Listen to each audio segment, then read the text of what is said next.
The black void of space stretched endlessly, swallowing all sound and light, except for the faint hum of the alien science ship Orion as it drifted toward its target. Inside, 6 alien researchers stood tense, eyes fixed on the massive viewing window where the silhouette of the human warship hung against the stars. It looked dead, drifting without power or light, its hull scarred by battles that no living witness could describe. Strange black marks ran along its surface, almost like claw scratches, but larger than anything recorded in the Orion's database. The warship's design was sharp and intimidating, with jagged armor plates and gun turrets pointing in every direction, yet all its weapons were silent. The crew had heard the stories other alien science teams had tried to board this same human vessel, and none of them had returned. Some ships that had gone near it were found later, drifting empty. Others simply vanished from scanners, never to be found again. Still, the mission was too important for fear to stop them. The Alien Council wanted answers. They wanted to know why this warship had been found so far from human space, and more importantly, why it had survived damage that should have destroyed it. Doreen, the leader of the team, was not new to dangerous expeditions. His dark, scaled skin reflected the dim cabin lights as he checked his scanning device one last time. "We go in, take samples, record data, and leave. No wandering off, no delays," he said firmly. The others nodded, but their eyes betrayed unease. Vorn, the youngest, was already regretting volunteering. His tail twitched nervously against the metal floor. Shira, the medic, double-checked the breathing masks, while Drac and Kel, the engineers, loaded small energy blasters onto their belts. Even the ship's pilot, Saran, decided to join the boarding party, unwilling to stay alone on the Orion with a silent warship so close. The docking clamps of the Orion extended with a metallic groan, locking onto the warship's outer hull. The sound vibrated through their boots. A small, circular hatch appeared before them, the edges covered in frost as if the ship had been frozen in space for years. Doreen pressed a panel on his wrist device, and the hatch opened with a slow hiss, releasing a wave of cold air that smelled faintly of burnt metal and something far worse, something organic, like old decay. They stepped inside, their helmet lights cutting through the darkness. The corridors were narrow, lined with strange symbols carved into the walls, symbols that no translation device could decode. The floor was sticky in places, leaving faint marks on their boots. Drax scanned the walls, frowning. "Not human writing," he muttered. "Not any language I've seen." The deeper they went, the more the temperature seemed to drop. Their breath fogged inside their masks, and their lights flickered, struggling against the dark. In one hallway, they found an abandoned human uniform neatly folded on a bench, as if someone had taken it off and placed it there with care. There was no body, no sign of where the person had gone. Beside the bench was a metal table, and on it sat a sealed glass container. Inside the container floated something small, pale, and moving. Vorn stepped closer, squinting. It looked like a tiny, hairless creature, its skin translucent, its eyes dark and too large for its head. It shifted suddenly, turning to face him as if it could see him through the glass. Vorn stumbled back, his voice shaking. "It moved, it looked right at me." Doreen was about to respond when the corridor lights flickered again, this time longer, leaving them in almost total darkness for several seconds. A deep metallic groan echoed through the ship, so low it made their chests vibrate. It was not the sound of metal stress, it was the sound of something alive waking up. Somewhere deep inside the warship, something had become aware of their presence. The door behind them, the one they had entered through, slid shut on its own, the lock clicking into place. Seren ran to it, hitting the panel repeatedly, but it would not open. "It's sealed," she said, panic rising in her voice.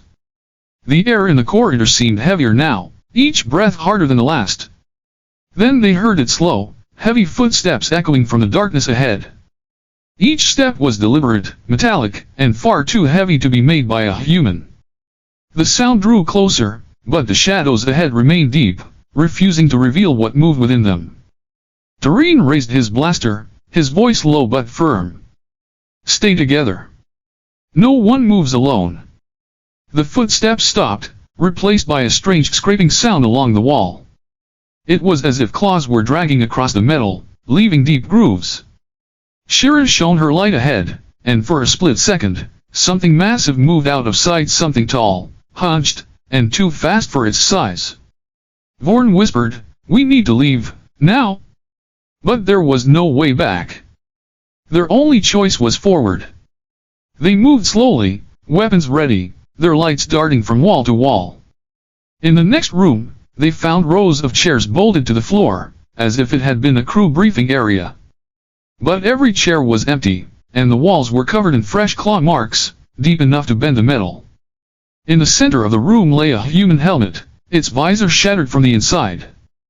Cal picked it up, studying the jagged cracks. "Something broke out from inside the helmet," he said in disbelief. Before anyone could respond, the heavy footsteps started again, now circling the room from the outside. The sound grew louder, faster, until it stopped right at the doorway. The lights above flickered violently, and when they steadied, the doorway was empty, but the sound of breathing, slow and deep, came from just beyond the edge of the light. Suddenly, the overhead lights shut off completely. In total darkness, something entered the room. Shira screamed, and the sound was cut short by a loud crash. Lights came back for a second, just long enough for them to see Shira being dragged into the corridor by something tall, armored, and faceless. Then the lights went out again, and her scream echoed down the hallway until it faded into silence. Doreen fired blindly into the dark, the blaster shots lighting the room for split seconds, revealing nothing but shadows. The creature was gone, and so was Shira. Silence fell, but it was not comforting. It was the silence of something watching, waiting. The team regrouped, their breaths quick and uneven. Doreen's voice was tight. "We keep moving. We find another way out. We don't stop." They left the room, but the feeling of being hunted followed them. Every shadow seemed to shift, every distant sound made their hearts pound. As they passed another corridor, they saw movement again, a flash of metal armor, a glint of dark, inhuman eyes. But it never attacked directly, always staying just out of reach, as if it was playing with them. In one storage bay, they found rows of sealed crates. Vorn opened one, and inside was another glass container, larger than the first, holding a pale, motionless creature. But as he looked closer, its eyes snapped open, and its mouth stretched impossibly wide, revealing rows of needle-like teeth. It slammed against the glass, cracking it. They all backed away, but the crack spread fast. Before they could seal it, the container shattered, and the creature vanished into the shadows. The warship groaned again, this time so loud it made the floor vibrate. From somewhere deep inside, many footsteps began to echo, not just one. They were surrounded. Doreen led them into a maintenance tunnel, its ceiling so low they had to crouch. The air was warm here, almost humid, and it carried a faint smell of rot. Something dripped from above, landing on Cal's shoulder, a thick, dark liquid. He looked up and froze. In the dim light, dozens of bodies hung from the ceiling, wrapped in some kind of black, sticky web. Some were alien, others human, all with the same hollow, eyeless faces. Cal gagged, but Doreen pulled him forward. "Don't look. Keep moving." Behind them, the sound of scraping claws grew louder. Whatever hunted them was closing in. They reached the end of the tunnel, but the hatch ahead was locked. Seren worked desperately to bypass the panel. The footsteps stopped again, replaced by breathing right behind them. Vorn turned slowly, his light trembling in his hand. In the beam, a towering figure stood in the tunnel, its armor black and fused with its flesh, its head smooth and featureless except for two glowing slits where eyes should be. It tilted its head slowly, as if studying them. Then, without warning, it lunged forward. The tunnel exploded with chaos as the towering figure lunged, its speed unnatural for something so massive, its claws slicing through the cramped space with a metallic scream. Doreen shoved Vorn aside just in time, the claws missing his head by inches, sparks showering from the walls where the metal was torn apart. Seren yelled, fingers flying over the hatch controls, but the lock resisted every override. The creature's glowing eyes burned through the dim light, never blinking, never breaking focus. Kel fired his blaster point blank, the blue bolt slamming into the figure's chest, but instead of falling, it staggered only a step before letting out a low, rumbling sound that was neither a roar nor a growl. It was something worse, something intelligent. The team backed away, pressed against the narrow walls, but the thing filled the tunnel, blocking their only exit. Shira's absence hung heavy in their minds, but now there was no time to think about her. They were seconds from joining her. The creature's claws twitched, scraping the floor as it crouched lower, ready to strike again. In desperation, Doreen aimed his blaster at the ceiling and fired. The shot tore through pipes above, releasing a violent burst of scalding steam that filled the tunnel. The creature recoiled, letting out a guttural sound as the boiling vapor hissed around it. Now!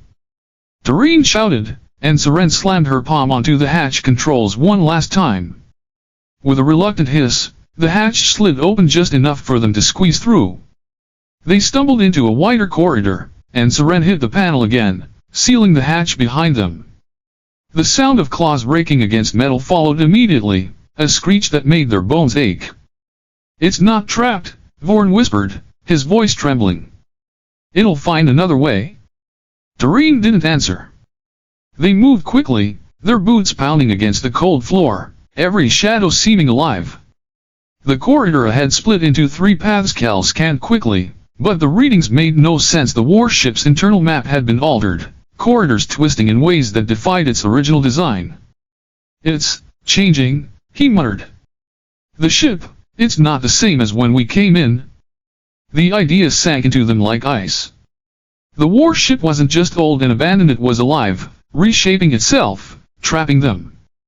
They took the middle path, the air growing colder again. The walls here were smeared with strange black residue, almost like tar. It smelled sharp and chemical, burning their noses even through the masks. Vorn touched it with the tip of his blaster and watched as it pulsed faintly, as if reacting to contact. He pulled back quickly, heart racing. The path ended in a massive circular chamber with a glass dome at the top. Through it, the endless stars shone faintly, but something moved across the massive, slow-moving shadows, far larger than any ship. Seren froze, eyes locked upward.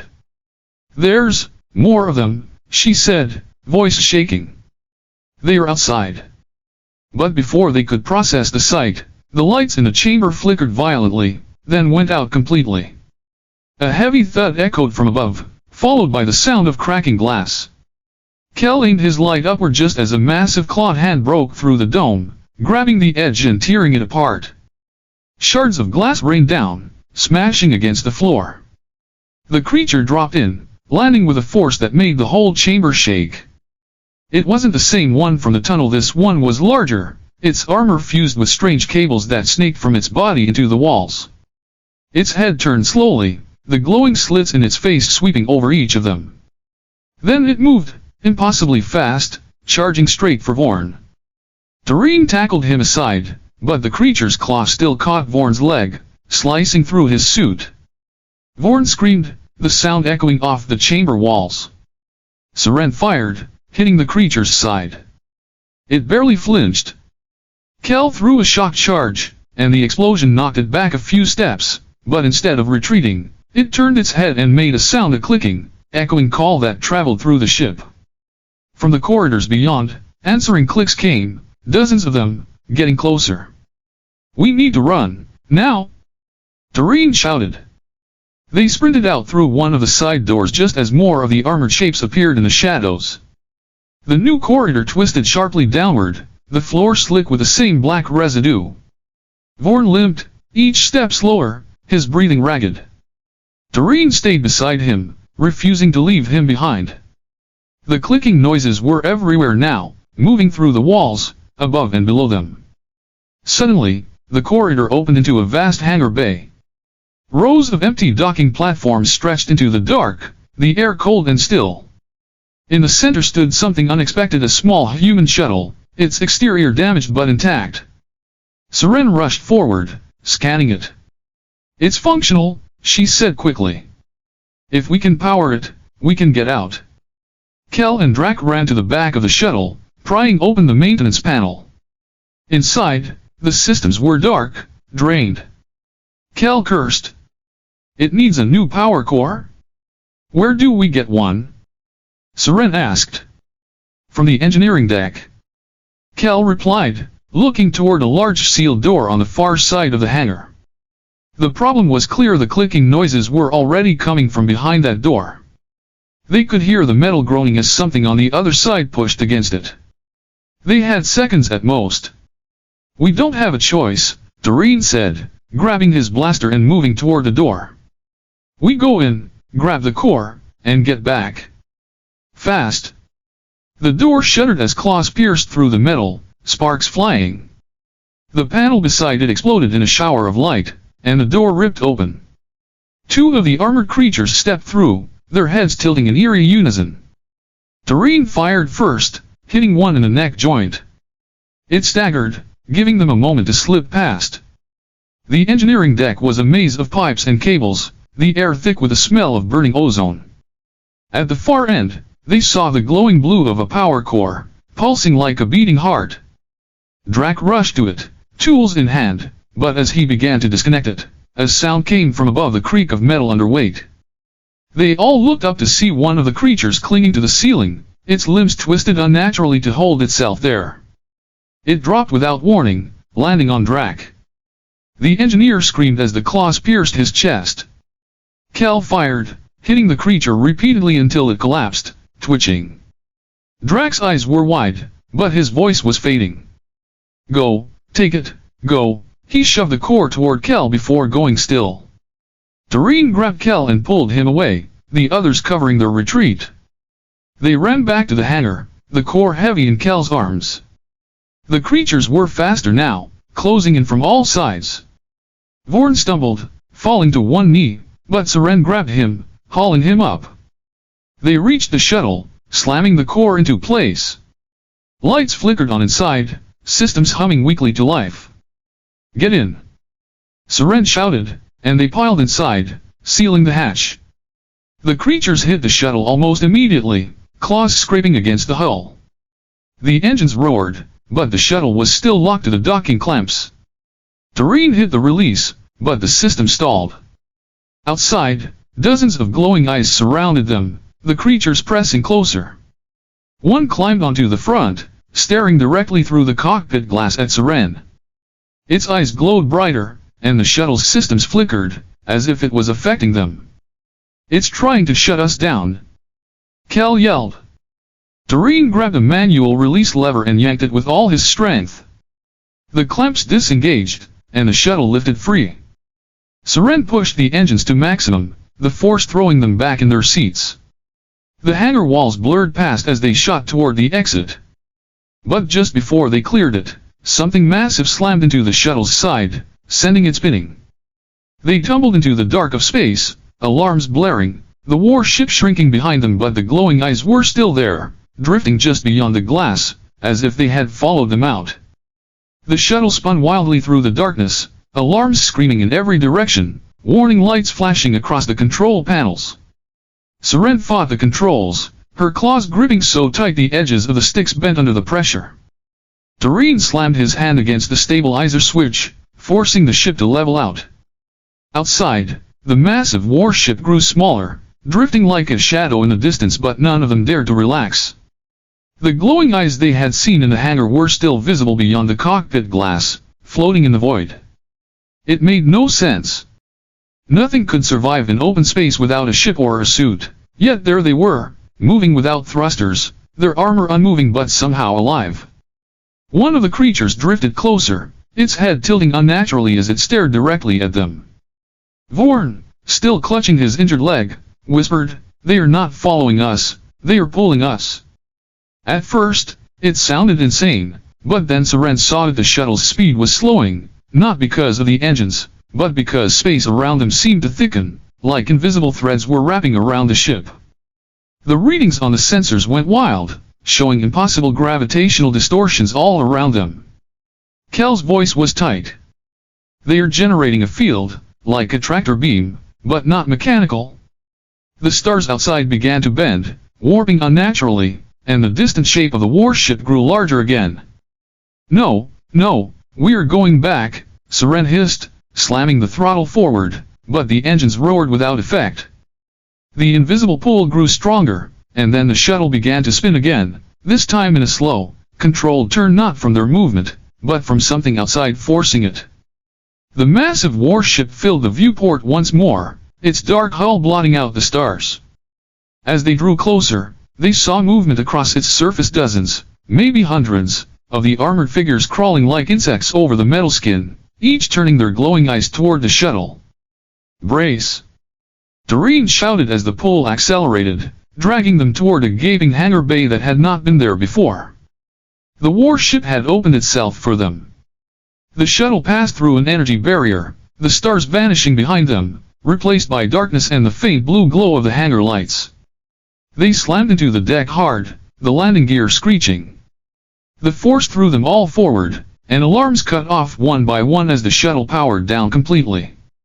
Seren hit the controls, but they were dead. "They've locked us in," Cal said, voice shaking. Outside the shuttle's cockpit, shapes moved in the shadows, tall, slow-moving figures, their claws scraping the floor. The sound was deliberate, almost rhythmic, as if they were walking in unison. Then came the metallic thud of something heavy attaching to the shuttle's hull. Doreen stood, gripping his blaster. "They are coming in. Form up, now!" But before they could even get to the rear hatch, a deafening screech of tearing metal filled the air. A clawed hand ripped through the shuttle's sidewall, curling inward. A second followed, then a third, and the panel was torn away, revealing one of the creatures crouched low, its head tilting as it peered inside. Without warning, it lunged. Blaster fire lit the cramped space in stuttering flashes, each shot carving glowing scars into the creature's armor but not stopping it. Seren kicked the throttle out of instinct, but the engines stayed dead. The creature's claws slashed the seats apart, cutting deep into the floor. Doreen fired at its face, and for the first time, the thing recoiled with a harsh, clicking snarl. "Out, now," he ordered, and they poured out of the opposite side of the shuttle into the hangar's cold, open air. The space was massive, the ceiling lost in shadows, the walls lined with strange organic growths like veins that pulsed faintly with blue light. The floor was covered in the same black residue they had seen before, and it clung to their boots as they ran. Behind them, the creature in the shuttle ripped its way free, letting out a sound that echoed through the bay as signal. More shapes appeared in the shadows, stepping forward in slow, measured movements. Vorn stumbled, his leg wound slowing him, and Cal grabbed him under the arm. "Keep moving," he muttered, his own fear hidden under urgency. At the far end of the hangar was a tall set of doors, and beside them, a control panel flickered weakly. "There!" Seren shouted, sprinting ahead. She slammed her hand against the panel, but the doors didn't open. Instead, a distorted voice came through a nearby speaker, speaking in a language they didn't recognize, low, slow, and almost mocking. The door slid apart only halfway, revealing another corridor beyond, dimly lit with a sickly green glow. They squeezed through one by one, the creatures still holding back, not rushing them, as if hurting them. The corridor curved downward, and the walls were covered in strange, alien script that shifted as they looked at it, never the same twice. Doreen's head pounded, a pressure building in his mind. "Don't look at it," he growled, pulling Vorn's gaze away. The air grew warmer, and the floor became slicker, the black residue spreading in thicker patches. From ahead came a low, constant hum, vibrating through the walls and into their bones. When they reached the end, the corridor opened into a round chamber with a single massive machine in the center, a core unlike any human or alien design, suspended in midair by pulsing strands of energy. It looked alive, beating slowly like a heart. "This is it," Cal said, awe and fear mixing in his voice. "This is the ship's mind." But before they could move closer, the shadows in the chamber began to stretch upward, peeling away from the floor to reveal more of the armored figures.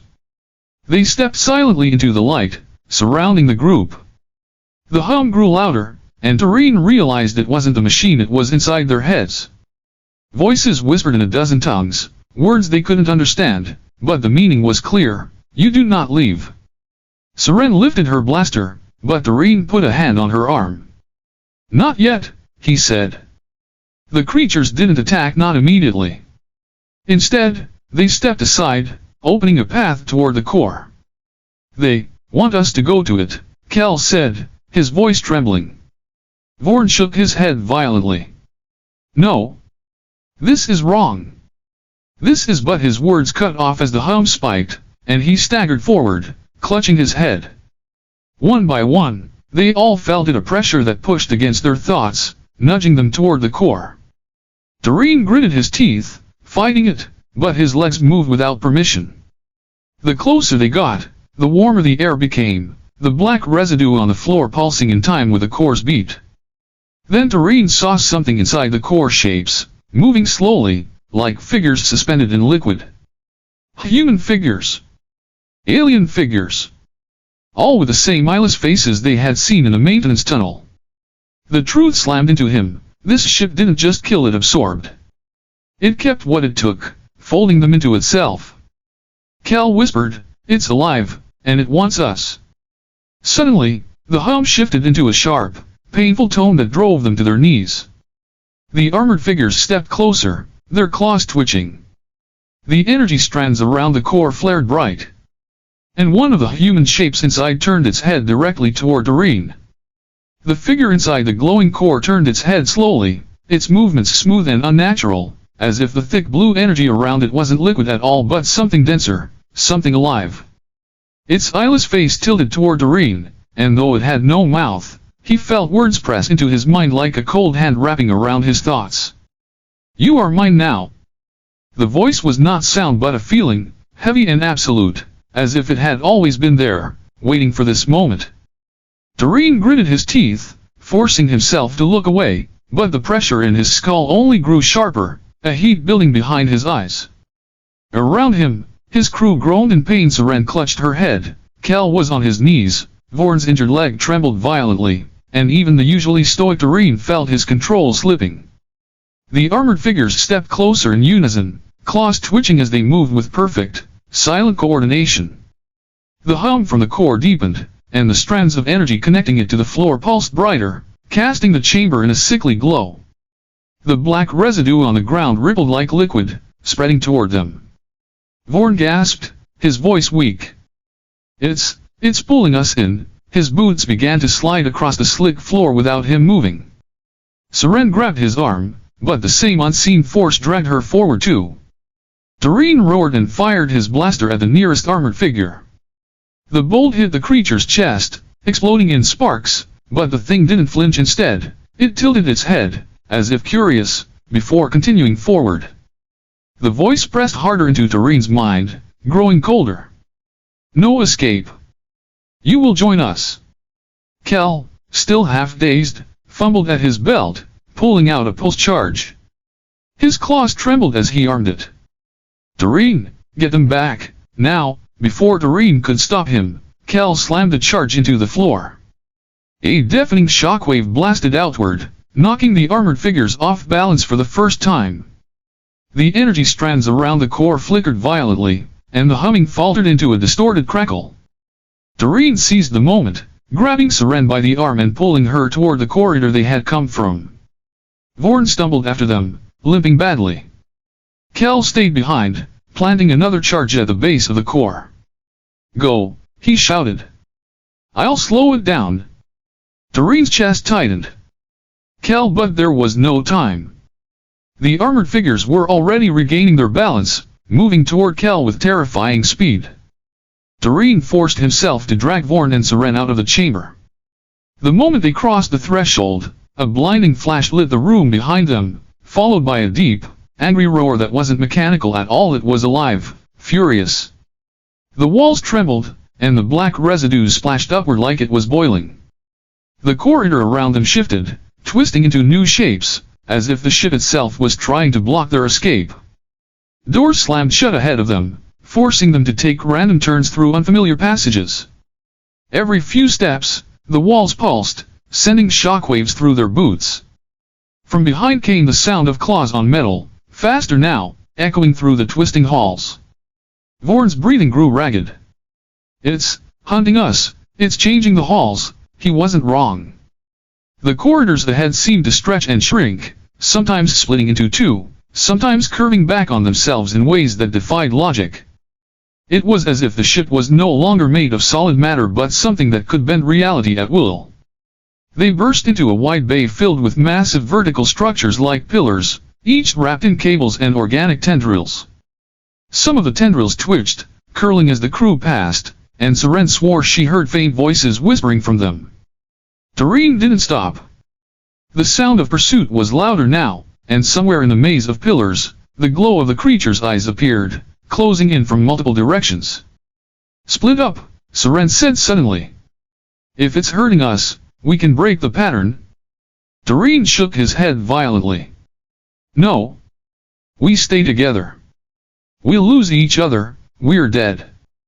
The creatures moved closer, their footsteps measured and deliberate, forcing the group toward the far end of the bay where a single hatch stood. They reached it just as the first creature stepped fully into view, taller than the rest, its armor jagged and black as if forged from the ship's own hull. The glowing slits of its eyes narrowed, and in a blur, it moved forward, faster than anything that size should be able to move. Doreen fired, but the shots barely slowed it. Seren hit the hatch panel, and by some miracle, it slid open, revealing a lift shaft beyond. They jumped in without hesitation, and Seren hit the controls for the upper deck. The lift began to rise, but halfway up, it jolted violently and stopped. The walls of the shaft began to groan, the metal bending inward as if something outside was crushing it. Vorn's eyes widened. It's squeezing us.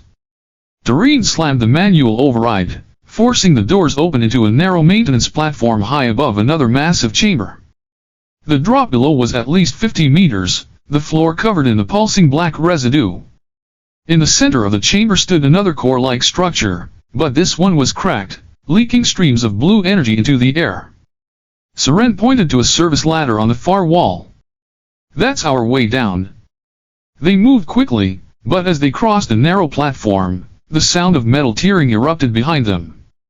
The tall armored creature climbed into the shaft, its claws tearing into the walls for grip. Its eyes locked onto Doreen, and it let out a slow, deliberate click that echoed through the chamber, the same call they had heard in the hangar. Instantly, more creatures began climbing the walls below, their movements eerily synchronized. Move! Doreen roared, and they sprinted for the ladder.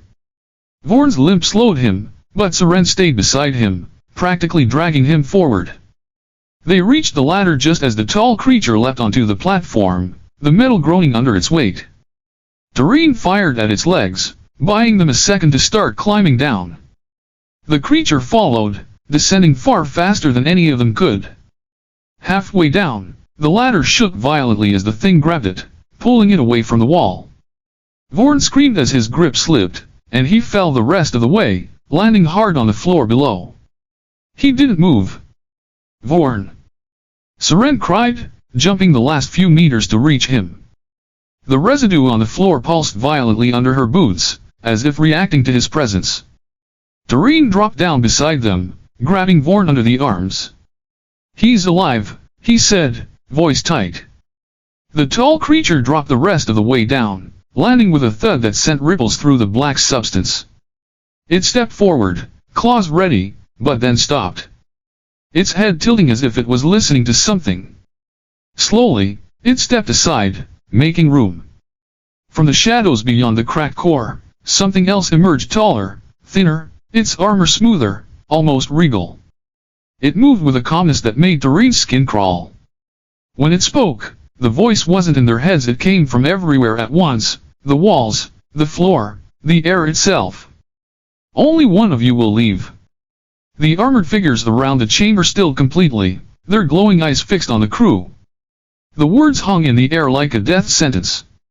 The narrow steel corridor opened into a vast chamber unlike anything the alien researchers had seen before, its ceiling vanishing into shadows and its walls covered in strange black metal plates engraved with shifting symbols that seemed to change whenever they blinked, and at the very center of the room stood a massive circular structure made of intertwined pipes and glowing threads pulsing with a deep red light like the slow heartbeat of some giant creature, the light casting long twisted shadows across the faces of Doreen, Vorn, Elira, and Drash as they stepped cautiously inside, their boots crunching on what looked like dried flakes of rust but which, on closer look, were brittle fragments of bone coated in a thin layer of dust, and the air here was different, heavy, almost liquid, making each breath feel like it was being pulled into their lungs by some unseen force, and as they moved deeper, a strange low hum began to grow from the structure, resonating through their bones in a way that made their teeth ache and their vision tremble at the edges, and Doreen raised his scanner but found it completely useless here,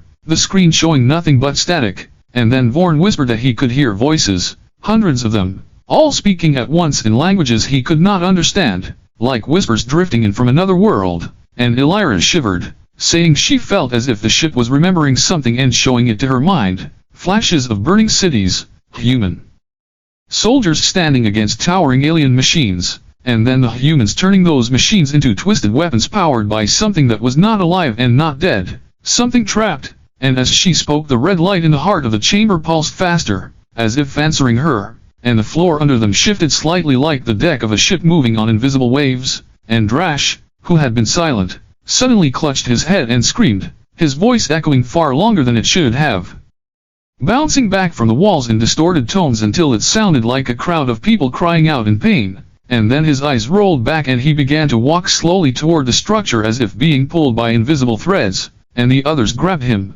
but it was like trying to hold on to something being dragged into deep water, and Doreen shouted for everyone to get back but before they could, the surface of the glowing structure seemed to open like the petals of a black flower and inside was not machinery but something else, a shape made of twisting shadows and faint outlines, almost human but not, with too many eyes scattered across its face and body, all of them opening at once to stare directly at the team, and the whispers became screams, and the walls of the chamber began to melt away into shifting images of the warship's past, scenes of the human crew fighting against something unseen.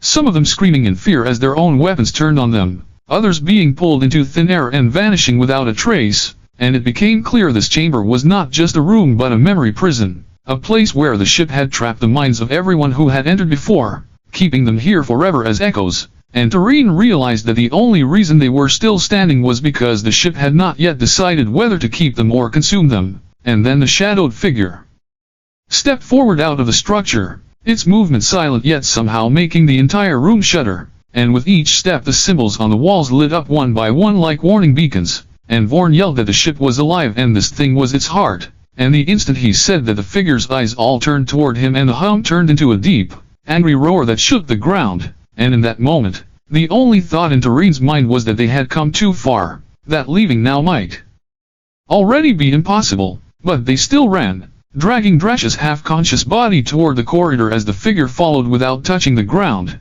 the walls warping and twisting to block their path, and the red light growing so bright it felt like fire burning into their skin, and somewhere deep inside the ship, something massive began to wake, and Doreen understood with chilling certainty that they had not just found the warship's core, they had awakened it. The warship's deep metal corridors stretched endlessly before Doreen and the remaining two members of the alien research team, Vorn and Siarak, their footsteps echoing against the cold steel walls like distant thunder, the air around them thick with a scent of rust and something sour, a smell that made their stomachs tighten in fear, and as they moved deeper into the ship they could feel the quiet pressing against their ears, a silence so heavy it felt alive, as if the ship itself was holding its breath, waiting for something to happen, and Doreen knew in his gut that whatever had taken the others was still somewhere ahead, watching them, waiting for the right moment, the faint flicker of damaged lights above them throwing long shadows that moved across the walls in strange shapes that looked almost human before twisting into something unrecognizable. Vorn kept glancing back over his shoulder, convinced he heard soft tapping sounds far behind them, as though someone was following in perfect rhythm with their steps only to stop when they stopped, and Siarak's breathing had grown shallow, his eyes darting from side to side, the weight of the silence making it harder to think, harder to remember why they had even come here in the first place, their original mission to collect data and leave feeling like something that had happened years ago, their minds now focused only on the growing sense that they were trapped in a place that did not want them to leave, and then the Corridor ended in a tall door unlike any they had seen so far, its surface covered in strange markings that shimmered faintly under the broken lights. The symbols seemed to twist and change when looked at directly, and the moment Doreen stepped closer he felt a deep vibration under his feet, as if something massive had stirred far below them. Sciarrak muttered that they should turn back, his voice cracking in fear, but before Doreen could answer the door slowly slid open on its own, revealing a vast hall lit by an unnatural blue glow. The walls lined with rows of tall transparent pods, each filled with a thick liquid and the pale motionless shapes of humans floating inside, their faces peaceful as if sleeping, but their eyes faintly moving under closed lids, and the sight froze the three of them in place, none of them able to comprehend why the humans were here or why the warship seemed to be preserving them, and as they stepped cautiously into the hall the door behind them slammed shut with a metallic scream, the sound echoing for long seconds before fading into silence again. The pods closest to them began to hum softly, the liquid inside swirling as if disturbed by an unseen hand. One of the human figures slowly opened its eyes, pupils a deep black that seemed to drink in the light around them. Vorn stumbled back, his voice shaking as he whispered that they had to leave now, but Doreen couldn't move, his gaze locked on the awakening human, a man whose expression shifted from confusion to something cold and predatory, and without warning the pod shattered outward, spilling liquid across the floor, the human stepping out with movements too precise,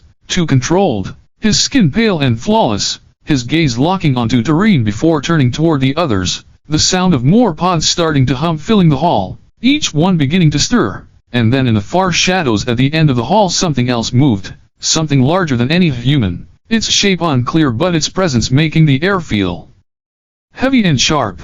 Sciarrak began to run toward the side of the hall searching for another exit, but the floor beneath him suddenly shifted as if alive, thin metallic tendrils snapping out from hidden gaps to wrap around his legs and pull him screaming into the darkness below, the sound of tearing metal and bone mixing into the silence until there was nothing but the faint hum again. Vorn grabbed Doreen's arm and pulled him toward the only visible door on the far side, their feet splashing through the cold liquid on the floor. The first human from the pod stepping toward them with slow deliberate steps, his head tilting slightly like a predator studying prey, the shadows in the corners moving with strange intent, and just as Doreen reached the far door a deep mechanical voice echoed through the hall in a language they did not know, the meaning unclear but the tone filled with warning, and then all the lights in the hall went out, leaving them in complete blackness with the sound of footsteps closing in from all sides. As the cold silence of the ship pressed in, Captain Rin stood in the dim glow of the emergency lights, his claws tightening around the edge of the console as if holding it could stop the unease from growing in his chest. The others were scattered in a narrow control chamber, their voices low, their eyes shifting to the shadows as if the dark itself could reach out and grab them. No one spoke loudly anymore, not since they heard a deep metallic thud from somewhere below the deck, a sound too heavy to be a normal system noise, too deliberate to be random. They had sealed 3 corridors already, welding the hatches shut with portable sealers, but it never seemed to matter because the sound always came from another direction, like something inside the warship was moving freely and always staying one step ahead. Jaren, the youngest of the research team, was pale now, his skin mottled with stress patterns that betrayed the fear he tried to hide.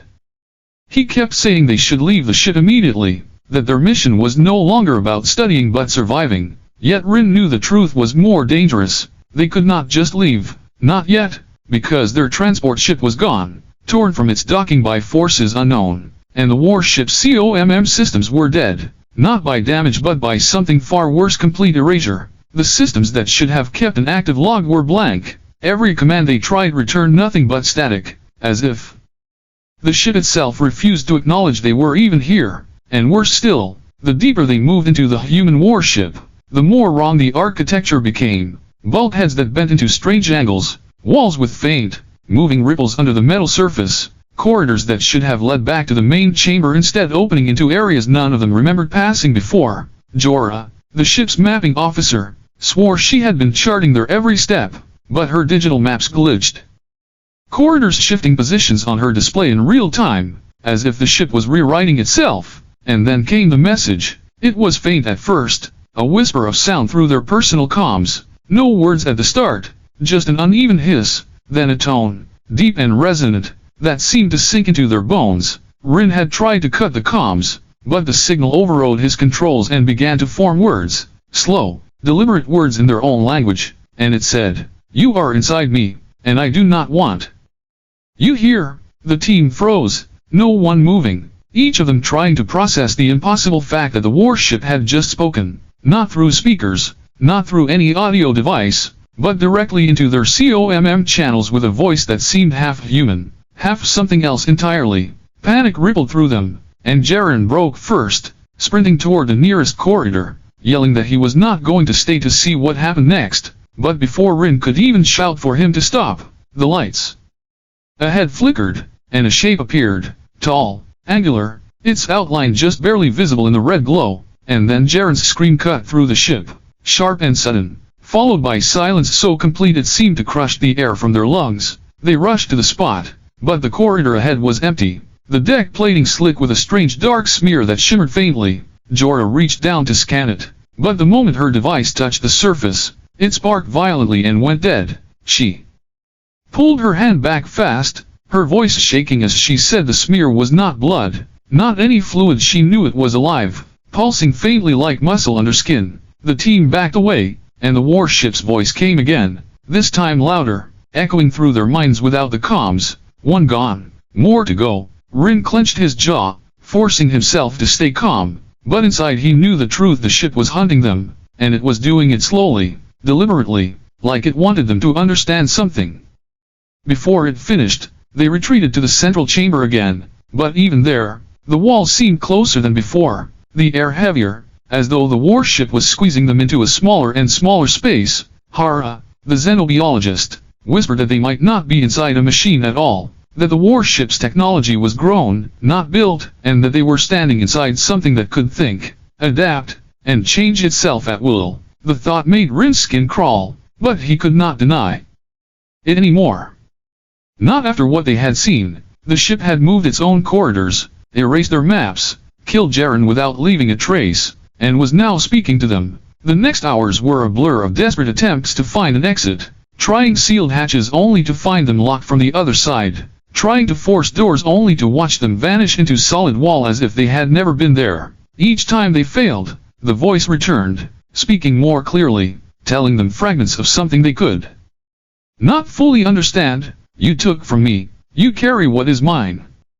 I will have it back." None of them knew what it meant, but when Hara checked their scans again, she noticed something terrible embedded in the readings of each crew member was a faint biological marker, not their own, as if the moment they boarded the warship, something had seeded them with a piece of itself, and now it wanted those pieces returned. Rin realized the ship had never been derelict, it had been waiting, its systems dark not because they were broken, but because it was sleeping, conserving its strength until intruders entered, and now it was fully awake. Every light, every sound, every shifting wall a sign that they were not guests but prey. The tension broke when another sound echoed through the chamber, a deep grinding, like the movement of massive gears, followed by a low hum that made the floor vibrate under their feet.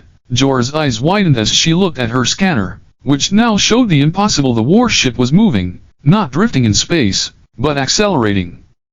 And the course it plotted was straight into an uncharted region of deep space where no rescue signal would ever reach. The reality sank in. They were being taken somewhere, and if they did not escape before arrival, none of them would make it back. Rin knew there was one chance left, a dangerous one, buried deep in the engineering section, but getting there meant passing through the ship's shifting corridors again, and facing whatever had taken Jaren. Yet as the walls around them pulsed faintly, almost like breathing, he realized they had no choice. It was move now or never.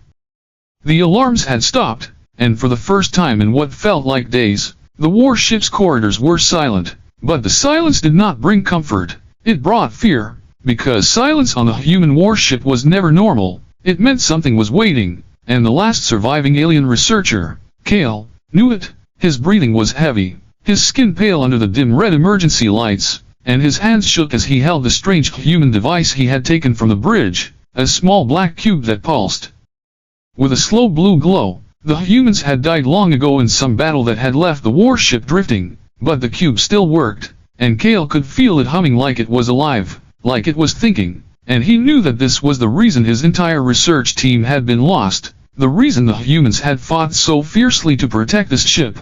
It was not just a warship, It was carrying something dangerous, something even humans feared, and now it was in his hands, and he could feel the weight of that truth in his bones. He walked down the long corridor towards the docking bay, his goal clear: get to his small research shuttle, escape, and bring the cube to his people so they could study it. But every shadow seemed to move, every flicker of the emergency lights seemed to hide something watching him, and in the corners of his mind, he kept hearing the voices of his dead team, not in memories, but as if they were right behind him, whispering, warning, or perhaps begging him to stop. He quickened his pace, but then the ship groaned, a deep metallic sound that made the floor vibrate, and the lights flickered faster, turning the shadows into rapid flashes of black. He reached the docking bay door and pressed the manual release, but the panel stayed red, locked, and his heart pounded because he remembered that earlier, the ship had sealed parts of itself, like it was controlling which way he could go, like it was hurting him. And a thought came to him, a thought so cold that it stopped his breath. What if the warship was alive? What if the cube was not just some device, but its heart or mind? And by taking it, he had awakened it. The bay door finally hissed open with a loud burst of air, revealing his shuttle floating in the bay's magnetic field. But standing between him and the shuttle was a figure, tall, armored, and completely still. At first Kale thought it was a human soldier's corpse, but then it moved, slow and deliberate, its helmet turning towards him, and the visor lit up with a bright white light, a light so sharp it felt like it pierced into his mind. And in that moment, Kale's fear reached its peak. He tried to run, but his legs felt heavy, like gravity had increased. The figure stepped forward, and a voice came from it, not from speakers but inside Kale's head. Return it.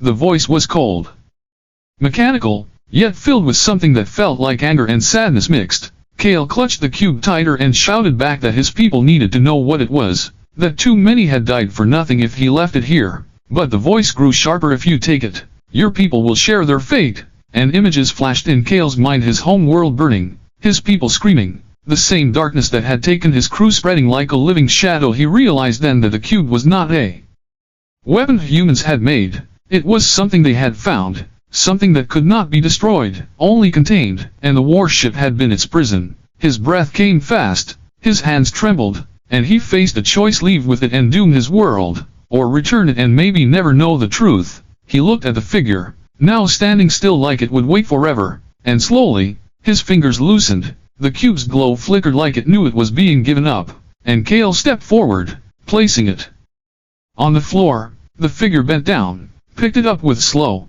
almost careful hands, and the bright visor light faded. The voice came one last time: you live because you obeyed. And then the figure turned and walked into the darkness at the far end of the bay, disappearing as if it had never been there. Kale stood frozen for what felt like hours before finally moving, his legs weak, his heart pounding, and he boarded his shuttle. The bay doors opened without resistance now, and his shuttle drifted away from the warship. But as he looked back, the ship's lights came alive, bright and cold, and he could swear it turned slowly, watching him leave. The stars stretched into lines as his shuttle jumped to faster than light speed. But even as space blurred around him, Kale could still feel the cube's hum in his bones, as if some part of it had stayed with him. And deep down, he knew this was not the end, because some prisons are never meant to be opened, and some truths never meant to be known. Yet once you have seen them, they follow you forever, waiting, patient, until the day they are free again.